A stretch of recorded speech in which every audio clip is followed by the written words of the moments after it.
Yes, Well, yes, Robert yes, L. yes. Dean, it is my esteemed pleasure to be with you today to do this interview. Oh my God, I've been And, waiting for this for years. well, today is the day. Robert Yes. L. Dean, who do we have with us today? Ladies and gentlemen all across this world who are tuning in and watching, we have one of the most knowledgeable, professional, but kind people you will ever meet. She is a professor at the Berkeley School of Music, very prestigious school. Yes, yes. And she is also an entertainment attorney. Uh-huh. So, ladies and gentlemen, the incomparable, the one and only, the lady with the vision, Miss Tonya Butler.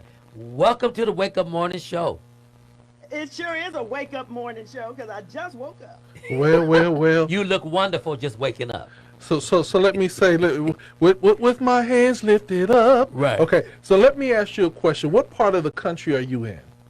I am in Boston, Massachusetts, so it's not really that early. It's 10 o'clock here. Oh, okay. So, cause I thought you was there, and I'm like, saying, wait a minute. She's saying that it's early in the morning. I'm like saying in Boston. I mean, we'd be actually on our fifth meeting at that point at 10 o'clock in the morning. Right. So let me ask you this question. Yes, sir. Where did you originate before you got to Boston? Okay, well, first, let me thank you all for having me this morning. I am so appreciative for that. Yes. And I am ready to share some knowledge Yes. and to, just share some inspiration more than anything else. Right. 'Cause that's what this business needs. Right. But I'm originally from Watts, California. Cali, We lived yes, on- she is. Okay, We see. lived on the border of Watts and Compton. Yes. Yeah. Whoop, whoop. Yeah, see, I just wanted everybody to understand because everybody's like, I'm from B-More and everything else. No. I needed them to understand the essence of your anointing. She's one of ours. Came from the blessed state. Praise the Lord. Right. That's right. Now, That's so right. I'm a California, Los Angeles native. Yes. Born and raised. And, so many people in California aren't from California. Come on. yeah. Yeah, so there really aren't that many of us. Right. So I'm definitely homegrown. So let me ask you this question. These are personal questions, and you can either answer them or not because we're gonna get to the business. But I just had some personal questions to ask you. You may ask me whatever Okay. you want. Now, so you in Boston, or Baltimore, excuse me. No, Boston. No, okay, you in Boston. How have you acclimated to lacking of taco shops? Ooh, let me tell you something. I don't eat Mexican food in Boston. Okay. Yeah. It's just not the same. You Yeah. can't come to California and eat Mexican food anyplace else but Mexico. Yes. Come yes. on. Yeah, so hub. yeah, so I had to ask that question because Right. if she's in Boston, I guess the Boston baked beans and the clam chowder are good. Right. Right. But And the lobster rolls. and the lobster rolls, Oh my goodness, yes. When you come to Boston, I'm gonna have to treat you to a lobster roll. oh my Oh, Jesus. That's my a big God. treat because they ain't cheap. Okay. Oh, I am not mad because lobster. When when you go and talk to your attorney and everything like that, they say we're gonna have a lobster dinner. That means we're signing a big contract right now. That's right. That's right. Yeah, and I'm not talking about like red lobster. I'm talking about like real lobster. Yes. Oh yeah. Oh, So yeah. so let's just talk about it. The young, beautiful, intelligent young lady from Watts, California, on the border of Compton. How did you get into this industry? Wow, I'm so glad you asked that. So I was a theater major. What? Yeah, believe it or not. Yeah, Robert Earl, you didn't, Dean, you didn't know that. But, No. I started off as a theater major. I went to a theater magnet school in Reseda, California, and graduated from there and went to a theater academy. It's like a conservatory in Los Angeles. And then went and studied theater at Cal State Northridge for a couple of years. So I wanted to be an actress, but my personality was a little bit too big for television and film. You have to be a very subtle performer for TV and film, and I was built for the stage. And stage is not a really big deal in California. Right. And I was not ready or prepared to leave California and go to New York. Oh no. So I stuck with community theater, and the first community theater I ever joined was in San Diego. Oh, let's talk about it. Yes. Community Actors Theater. They are still there. Yes, they Oh are. man, I don't remember the street they're on now because they have a nice, beautiful new Is facility. it Euclid? Used to be on Euclid. I think it moved, or it might still be. Now let me ask you a question. Are you talking about the Cat Theater? Jenny Hamilton. Cat, Yes, that's right. yes, it is still It's still there. on They just- they- 54th and Choyas. Yes. Yeah, There you they go. rebuilt. They rebuilt it. Yeah, they rebuilt it in the same location. Let me tell you, Jenny Hamilton is an amazing woman to be able to keep that theater going the way she has and to give young actors and actresses the opportunity to perform. She is amazing. Kudos to Miss Hamilton. But I started off in theater, moved here, doing community theater in San Diego, and really had always found myself drifting toward the business end of the industry because I had an acumen for contracts and for negotiating and for speaking up for other actors and other performers. So it was in San Diego I decided to go to law school, and I went to California Western School of Law downtown. Downtown, yes. So I'm gonna tease you. My first job out of college was I was assistant financial coordinator for California Western School of Law. No way. Yeah, A very reputable school. They've put out some Yes. really good attorneys. when Dean DeSent was there. That's right. He was Yes. there when I was there. That's See? right. Yes. And so you went to school, California Western School of Law. And now, when you went there, did you specifically go for contract law or Entertainment law? What was your focus? Honey, you hit the nail on the head. I had business cards printed that said future entertainment attorney Look at that. and the year that I would graduate. And I passed my business cards out to almost every person I could find on that campus. So I only wanted to do entertainment law. Now that proved to be challenging later when the entertainment industry changed and I lost my job and I couldn't do anything else. But I found out later that I wasn't supposed to do anything else. See? Okay, so I want to stop you there because see you done started something. Come on, that was faith. That was faith. You started something. You said that when you went there, you printed out business cards and you said this is who you are and the year that you're going to graduate it. And I assume that when you did that, you would say because you will be passing the bar then. So let's talk about that because the California bar is not easy It's to pass. hard. And listen to this. And the purpose of the card was that I would be graduating on that date, which I did. Wow. I didn't pass that bar though on that date Okay. That's all right. because it has like a 50% pass rate, and I was in that 50% fail rate a couple of times. Oh yeah, that it's very, very, very difficult. Which is one of the reasons why I started teaching because I was let me back up. So working my first job in entertainment law was at Rhino Records. Y'all remember Rhino? Yes, legendary. Yep. Yeah, the Smooth Grooves compilation album. Yes. Oh yeah. So I was able to work for record companies as like an assistant or an associate attorney without having a license. Okay. So you work under the supervision of another attorney. Right. Yes. Getting your foot Right. wet. So there's always like a general counsel, and you're more like an assistant Right. or apprentice, or I can't remember what we called it back then. But and that's how I got to be a label lawyer, working for various record companies and publishing companies Wow. and film companies, and loved every minute of it. But I rarely work with artists. Rarely. Oh yeah, my job was working for the company, the entity. The executives. Now, there you go. Now, let me tell you something about that, and this is really important. Unfortunately, when you are put in certain situations, they shape your thinking. That's why you got to be careful. And when you're young, you don't know this. But as we get older, we realize it. My thinking was shaped to not have a lot of respect for artists. Wow. Yeah, it was very interesting. That's powerful. Because they were not perceived as the enemy, but they were perceived as not knowing a lot, very greedy, Naive. non-trustworthy, not very loyal.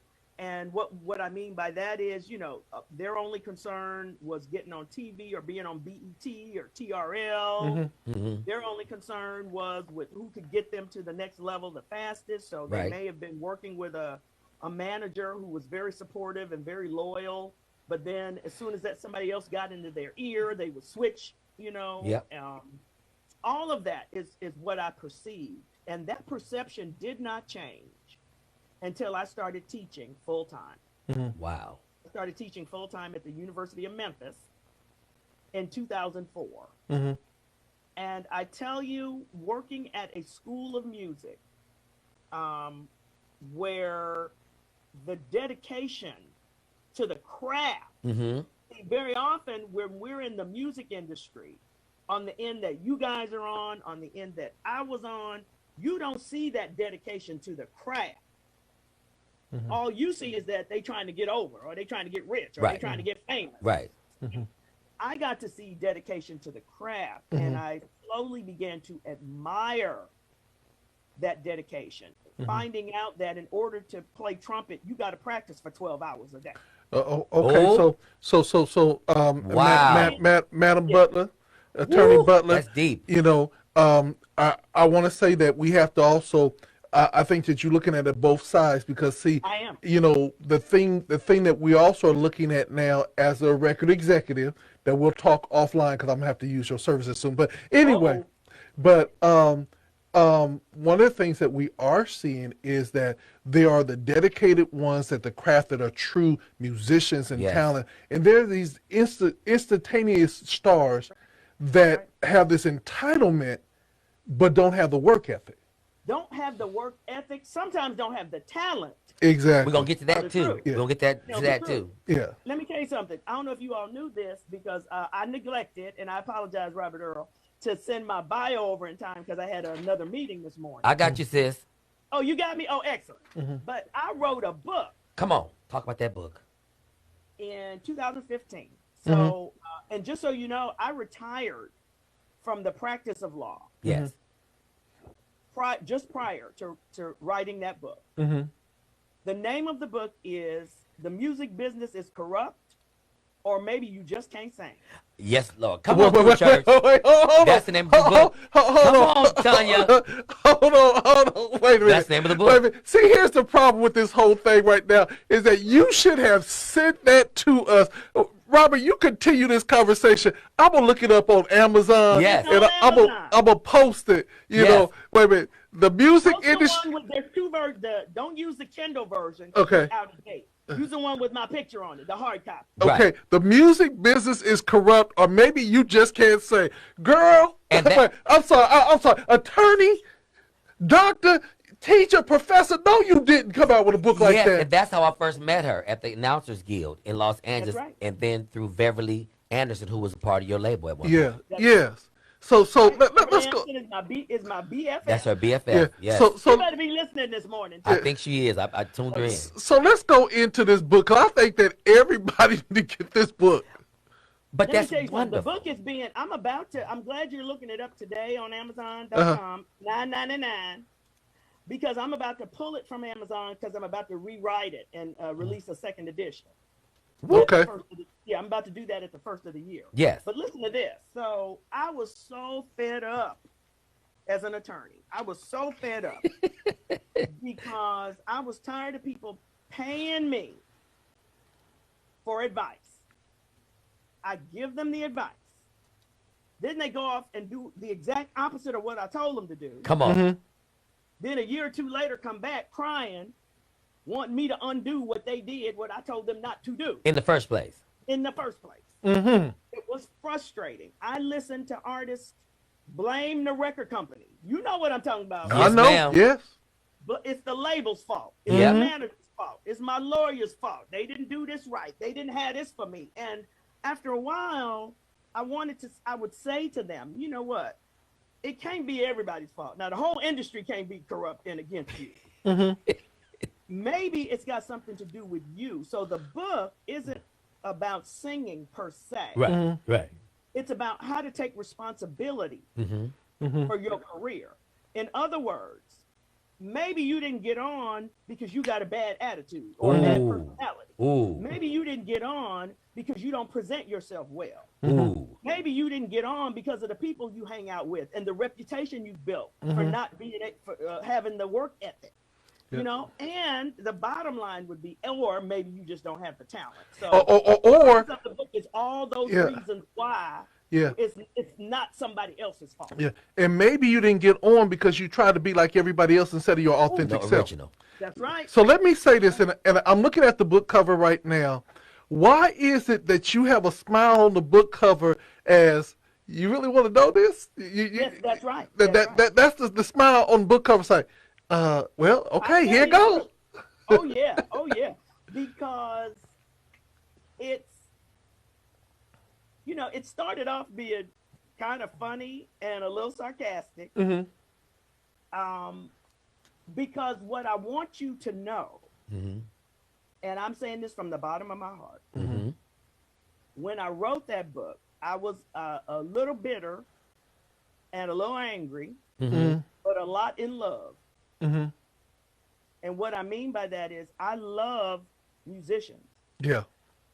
I love the people in this business. Yes. And I want you to know that I love you, and I'm saying this to you and telling you this for your own good. I'm telling you because I love you. Right. And I'm trying to respect what it is you do. What I want you to do is to respect what you do. What it is you do. So let me say this, because you the book title hits you hard, but then there's a byline after it says the music business is corrupt, or maybe you just can't sing. But then it says how to take responsibility for your struggling career. So the ultimate thing is, you are in this book, you are challenging people to take the responsibility of their own for their career. And if you're struggling, let's find out where the struggles come from, and how do we correct that? That's exactly right, because you can't fix a problem that you don't acknowledge. Oh, so this is like a labor of love then. It is. It was, you know what? It's more of a self-help book. Right. Okay. It really is. I call it my industry self-help book. Right. Oh, she got to come to the IGAM conference. Yes. Yeah, she got to come. Yeah. And I'll speak on it too. I will speak. You know, I've done speaking all over the world. Yes, you're very accomplished. Okay, so since you've been all over the world, you know, tell us, where have you been? And I'm going to ask my famous question. What was your favorite place to go to? And where's the place that you said, oh, if I never go back there again, it won't be too soon? Ooh, now, you know, I got to be careful about that second one. Because I'll say my favorite place was Berklee College of Music, where I've been teaching now the past 4 years. Okay. Opened up a music center in Abu Dhabi. Wow. In the Middle East. Okay. Oh, I'm sorry. I thought you were speaking in tongues first. You know. First of its kind in the world. Wow. And I had the opportunity to be there and watch the center unfold. And it was amazing. You know, we stopped off in Dubai, and then we went to Abu Dhabi, and it was just a magnificent trip. That whole region of the world is amazing, but it's not what people think. It's not what Westerners think the Middle East will be like. You know, and of course there were women who had their faces covered. The hijabs. Yeah. That's right. But let me tell you something. The place has culture. And I think that for Black people in America in particular, that's something we miss. That's something that was stripped from us.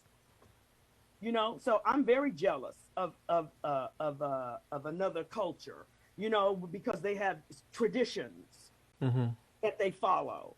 You know, there are things that kind of govern their way of life, you know, and sometimes I am very jealous, you know, even if just living in California.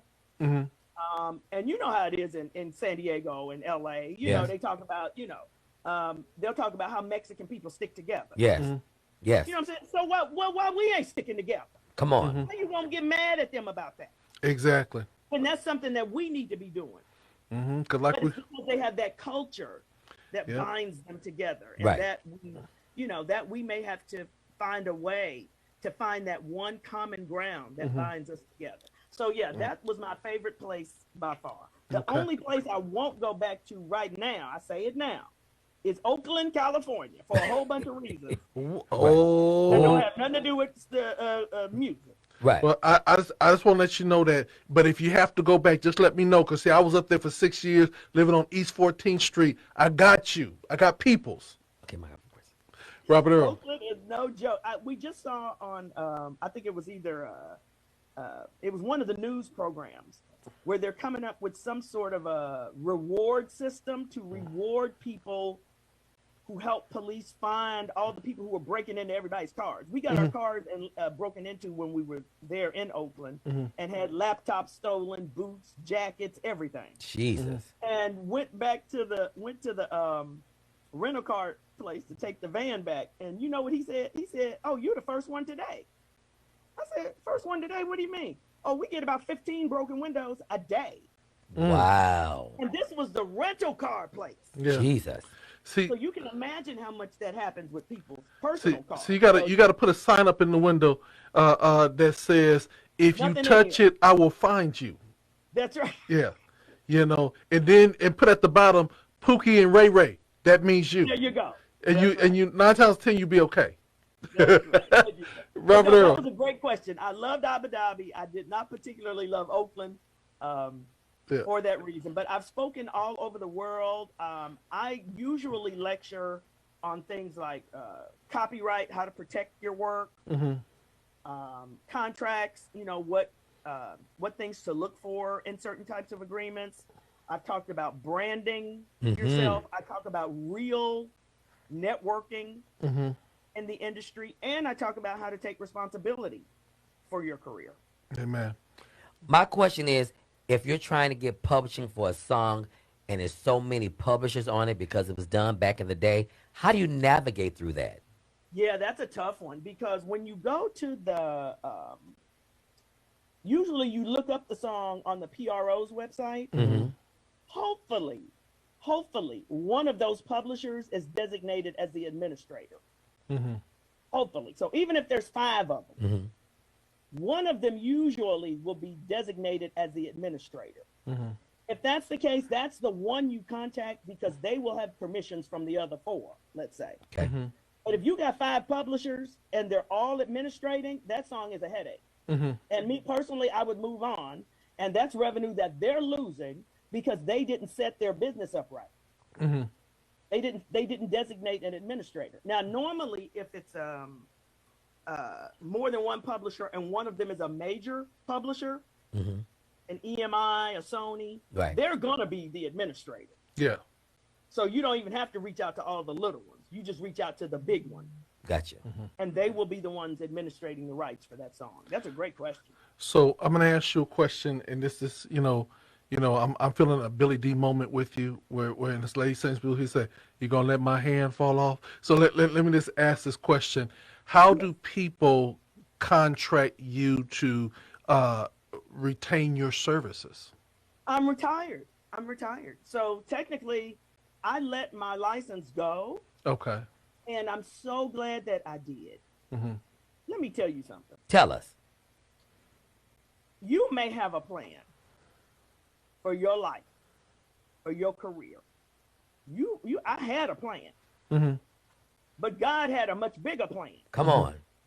God's plan was so ridiculous that I'm still shocked. I was talking to a colleague the other day, and I've been offered an opportunity to do some things at Berkeley, and I had to go to my colleague, and I said, "You know what? I don't know if I'm having a self-esteem moment, or if I'm having a feeling self-conscious moment, or if I'm beginning to doubt myself. But, never in my life have I had an opportunity where I walk in and I sit down at the negotiation table and they say, well, just tell us what you want. Wow. That's God. You just tell us what you want. That's God right there. Yes, ma'am. And never could you even imagine, or could I even imagine, being in some of the situations and in some of the circles and with some of the people that I'm in, My imagination was not that big. Yes. It just was not that big. Mm-hmm. But God saw something for me that I didn't see. And the best thing about my law career is that we have over 300 majors in the music business department at Berkeley. Wow. And the best part about my legal education is that I can speak to them and teach them everything I learned without having to charge them $300-$400 an hour. Wow. That part never felt right to me. I'm just going to tell the truth. You know, it felt right to the pocketbook, but it did not feel right to me. Right. Yeah. And that's the unfortunate part about our industry, which is there's so many people that need our services that can't afford them. Yes. And that's when I realized that perhaps I should not be selling my services and my education. Rather, I should be using it to empower people through education. So I'm gonna reword my question, madam Wait, attorney. Hold on. Wait. Somebody sending me a text message. Miss Beverly, I'm on. What's the? How does she log on? This go on Facebook, Facebook Live. GOD Radio 1 on Facebook. I'm telling her that right now. Okay. So I'm gonna restructure my question. Not how can I get your services? How can I be underneath your tutelage? Oh, well, you got to be about 20 years old to do that. You don't. I don't look like I'm 20. Let's apply for Berkeley and go to school there. There you go. Because you're okay. never too old to go to school. That you're never too old to go back to school, right? The only people who get my services for free are those students. Okay. Right. And I also mentor students across the country because I've taught at 4 different institutions. I taught at the Los Angeles Film School in Hollywood. Wow. What? For 3 years. So I'm So gonna she's say, filmed. She's so broad in her knowledge, and it came from her your journey. but you know what? I'm gonna try to restructure it again. Now, my nephew graduated from Berkeley School of Music. Yes, and then the engineer for our record label went to Berkeley School of Music. And I currently just did a project with one of your students from the Berkeley School of Music. You know what I'm saying? So I'm trying to support the Berkeley School of Music. Plus you know me, LT. That's been my friend for years. Yeah, so I just want you to reconsider my 20-year-old, 40, 50-year-old self, Well, let me tell you something. Now, I'm going to be straight up with you. Earl Dean can ask me anything he wants, anytime he wants. What? And let me tell you why. And it's the secret to networking that I lecture about a lot. It's about relationships. I'm one of those people, like, all the 3 of us are probably still on Facebook. Yep. Yes. So, you know how people send you the friend request. But people laugh at me because I don't accept people that I don't know. Right. Yeah. Now, let me tell you, if we have mutual friends, 20, 30, 40 mutual friends, I'll accept you because somebody I know knows you. Right. But if you're trying to be my friend and we don't have any mutual friends or only 1 or 2, and then I go look at the mutual friends and I can't remember them either. Right. I'm that too. Yeah, you can't be my friend. Well, that's the same philosophy I use when I network and when I do business with people. And too often in this industry, and y'all know it, Yes. artists will work with anybody to show them any kind of attention. Exactly. Yes. Desperate. They're desperate. I call it thirsty. Thirsty. That's a good word. Yeah, they're thirsty. They'll work with anybody that shows them any kind of love or affection. It's like being a teenager almost. Right. And the first person that show you some love and affection, you run in to jump into bed with. And you in love. And you in love, right? You don't vet this person. You don't ask around about the person. Right. You don't see who else they've worked with. Right. What other kind of promises they've made to other people and whether they've kept them. Right. And then they come crying to the lawyer or to the label or to the manager about how somebody stole their money or ripped them off or took advantage of them. Right. Same thing. It's the same thing. Right. It's networking is a relationship. So I know Earl Dean through my BFF. So if she tell me to talk to somebody, oh, that's gospel. Okay.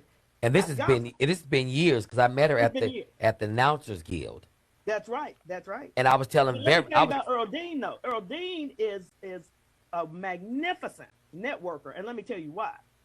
He follows up. Yeah. He follows up. He stays in contact with you. He ain't a stalker now. He ain't a stalker. Don't get no it ma'am, twisted. no sirs. He's not a stalker, but he stays in contact with you. He just maintains the relationship. That's all it is. So that Yeah. when he needs you to be on his radio show, Hmm. you pick up the phone and you say yes. Well, That's what relationship building is. yeah, and you know one of the things about with Earl, I don't really know how he does it. You know what I'm saying? We literally come in contact per week with hundreds and hundreds of people, and I literally say to Earl, I don't know how you can balance off building so many different relationships because again, you know, we start our day off at 3 o'clock in the morning. You know, I don't finish my day to 10 or 11 at night, Hmm. and Right? I can maybe get two or three in. But Earl, I'm like, okay, so Earl, we got to do X, Y, and Z. Oh yeah, I talked to him the other day. I'm like, how do you balance this? And it's a special gift. We call Earl It Dean is a gift. the Yeah. Wikipedia of gospel. You know, he finds ways and the knowledge base that he has of the industry, and even how we get together and how we orchestrate our business. You know, we always talk about playing the position and playing the different roles. That's And exactly. that's the one thing about Earl is, you know, a lot of people say everybody in the industry knows me, but when we put together, I don't think there's no place in the industry we can't go because we've been doing it for so long. Hmm. And but that's what relationship building is. You Yeah. know, it's really just being your authentic self Yes, loving to people. people so that they can tell that you don't have an ulterior motive. Hmm. You're not trying to get anything out of them. You're not trying to bilk them out of any money. Hmm. You're just trying to spread the word and share knowledge. That's all you're trying to do, and you can tell that when you work with him. So I'm very appreciative of the fact that he invited me, Because you and are I get to wonderful. see I get to see you face to face. Yes, I have a question.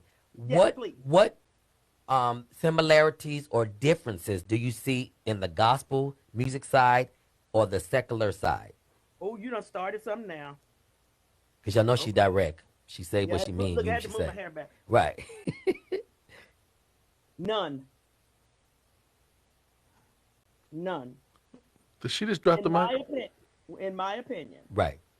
the question was, what similarities or differences do I see between the gospel world of the gospel music business, Mm-hmm. I'll say, Mm-hmm. and the secular music business? And there are none because of the word they have in common, which is business. Exactly. That's good. Now, I had um, Jonathan McReynolds came to Berkeley last year. Yeah.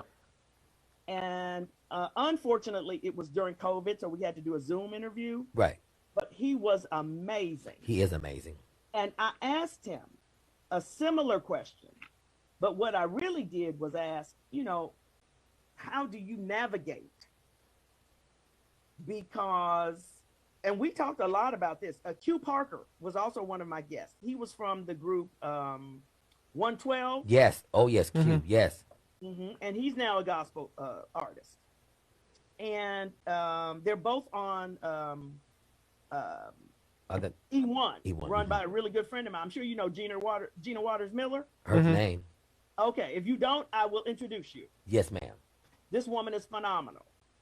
So I say all that to say that the big question with the gospel business, music business, is that artists generally love God. Yes. And I'm almost saying that like it's a crutch for this reason. Other people will take advantage of that love. They will say to you, you know, I can't pay you, but you know, you singing for the Lord. Come on. Oh, I don't have no money for you right now, but you know, it's the church. it's a church or a faith related event. Mm-hmm. So we can't pay you, or we can't pay you as much. Right. And they almost try to guilt you into giving your talent away for free. Yes, ma'am. I tell this story very often, and it make me look like such a evil lawyer. But I'm gonna tell you the story. So I was working with, I'm not even gonna say the city, but I was working with a woman who wrote plays. And she wrote a play for a mega church. Mega church would put this play on every year for 15 years. Wow. Usually during like the holiday season. Rake in all kind of money because it was so popular. You know, they run it for like 5 nights. Wow. Yeah, real popular. 15 years they've been doing it. Mega church. So one day, the playwright comes to me with a contract. Says the church gave her a contract. They want her to sign over the rights to her play. She's conflicted. I talked to Jonathan McReynolds about that conflict, which he says he often experiences. Many people in the gospel world experience that conflict because it's like, what I do? You know, this is my church. Right. Or I wrote the play to spread the gospel. Right.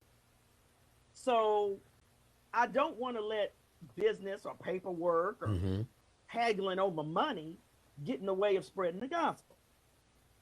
So she's conflicted and comes to me one day and she says, Tonya, I got a message from God, and God told me to go ahead and give it to him. Meaning give him the rights. Mm-mm. I said to her, well, girl, we got a problem. Because I talked to God too, and I didn't get that message. Come on. Come on. And if the message was meant to be, maybe we both would have got it. But I didn't get it. Come on. So you ain't giving up your rights. That's and to right. this day, she has not. Because they were making buku money off this show. That's a shame. And it would not have been fair to literally, in other words, take over the rights to the show so that then they can just exclude her. They would have pushed her out. It would have pushed her right out. It would have pushed her right out. I told her I didn't get that message. But she was conflicted, and I could feel it. And I'm so glad that she came to me. Mm-hmm. Someone who was a neutral party. Yes. You know what I'm saying? Yes. And who could say, but my job is to protect you. My job is to protect your rights. And it doesn't matter who I'm protecting you against. Yeah, it was a whole table full of Christians trying to take this woman's rights away from her. And my job was to make sure that she maintained them and was able to continue to make a living, because that's how she made her living. Wow. So that's why I say when it comes to business, there's not a lot of difference, because business is business is business. Business is about profit. Mm-hmm. Right. And gospel is owned by non-Christians. If you go back and look at the distributors, look at the owners of those labels, 9 times out of 10, they're not owned by Christians. So their bottom line is money, money, money. Oh, but let me tell you something too. But listen to this though. Even if they were owned by Christians, if they are in business, the bottom line has to be money to a certain extent. Right. Because it's okay. It's like some of the arguments I have with people about some of the mega churches. Mm-hmm. Right. You know how people's biggest complaint about is the church making too much money or collecting too much money. Right. Do you know how much it costs to do a TV broadcast? Come on, ma'am. That costs money. A lot. If you want your church to spread the gospel all over the world, that costs money. Yes. That costs money. That TV production, that TV set, that all that. You know what I'm saying? And you don't want your pastor on TV looking like a tramp. Come on.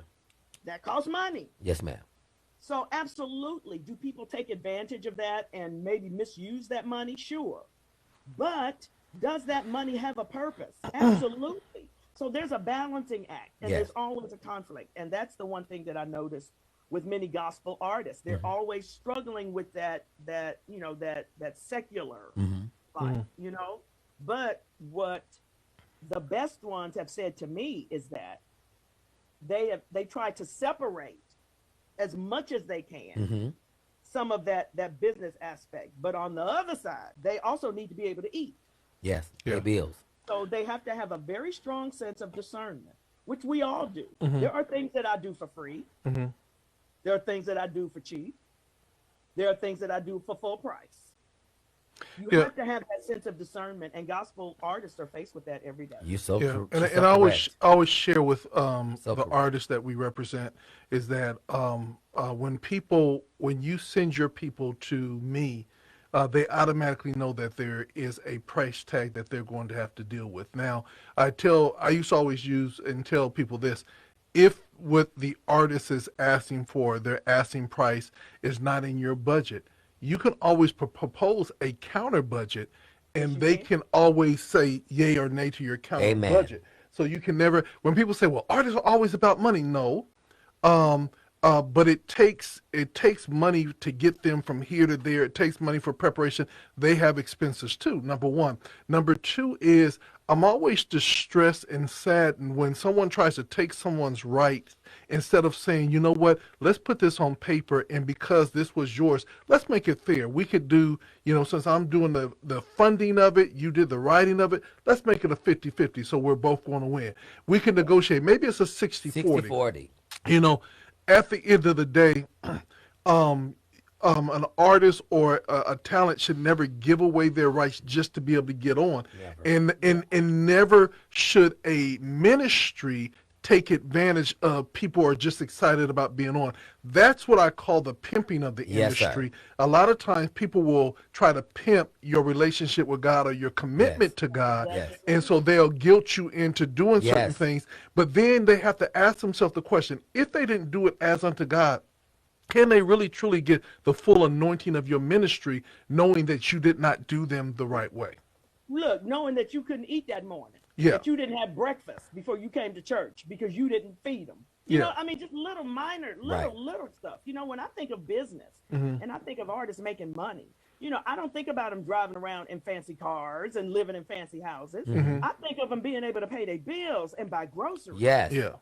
That's the average artist. Yes. There aren't that many that are driving in fancy cars and living in fancy houses. Tanya, that's compared true. to the number that are doing it. That's true, Tanya. That's true, So Tanya. the typical artist really does need that money.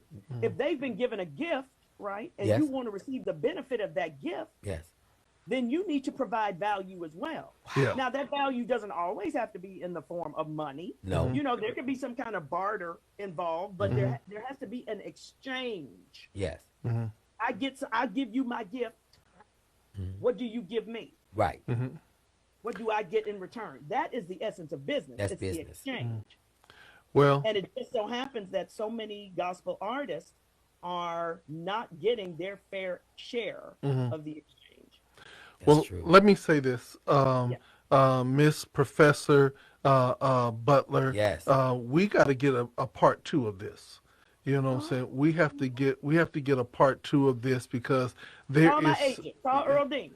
LT. Yeah. That's gonna be. We're gonna talk to her about being one of the guests of my TV show that you're producing. Yes. Because this, Tell me about that now. Tell me about that. yes, we're gonna do Behind the Dream with Robert O'Dean. We're gonna do like 7 pilots to get it shopped.